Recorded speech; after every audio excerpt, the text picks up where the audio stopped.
Ok, alors pour faire le lien avec ce que vous avez vu en petite classe, je vais parler un petit peu des modèles algébriques. Donc vous avez vu en petite classe la classe des fonctions primitives récursives en reprenant la définition qui est là. Donc c'est la plus petite classe qui contient la fonction 0, la fonction successeur, la fonction projection et qui est stable par composition et récursion primitive.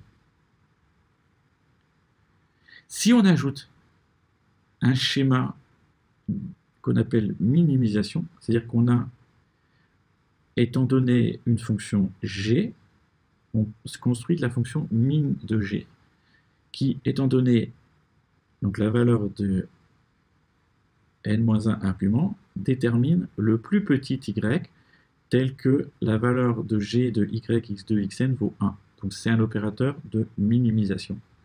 Je cherche la plus petite valeur qui rend la chose vraie s'il y en existe une.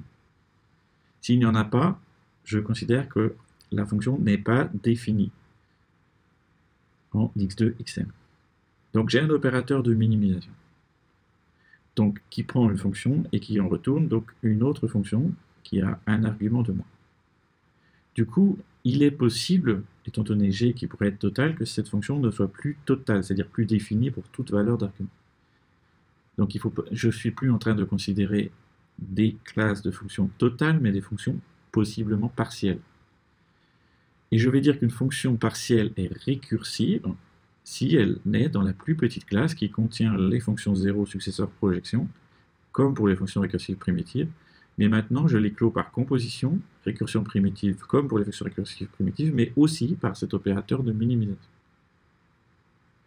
On peut prouver que ce n'est rien d'autre que d'être calculable par une machine de Turing. Une fonction est dans cette classe si et seulement si elle est calculable par machine de Turing.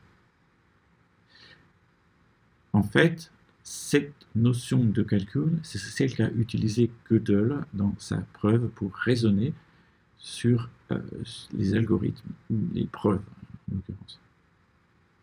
Donc c'est ce qu'il avait envie d'appeler calculable dans son concept de preuve. C'est encore, là aussi, ça correspond à ce qui est calculable par machine de Turing. Mais je le mentionne ici pour faire le lien avec ce que vous avez vu en petite classe, mais aussi pour une autre raison, c'est que c'est ça qui explique ce terme qui revient de récursif, qui est particulièrement mal choisi, mais c'est Gödel qui avait appelé ça comme ça. C'est-à-dire que récursif, du coup, qui fait référence au fait qu'on est défini par récurrence, c'est aussi la même chose que calculable. Donc du coup, c'est pour ça que quand vous avez des terminologies comme récursivement énumérable, en fait, le récursivement fait référence à cette notion de récursivité, de calculabilité. Bref, c'est encore un modèle de plus qui vérifie la thèse de Church.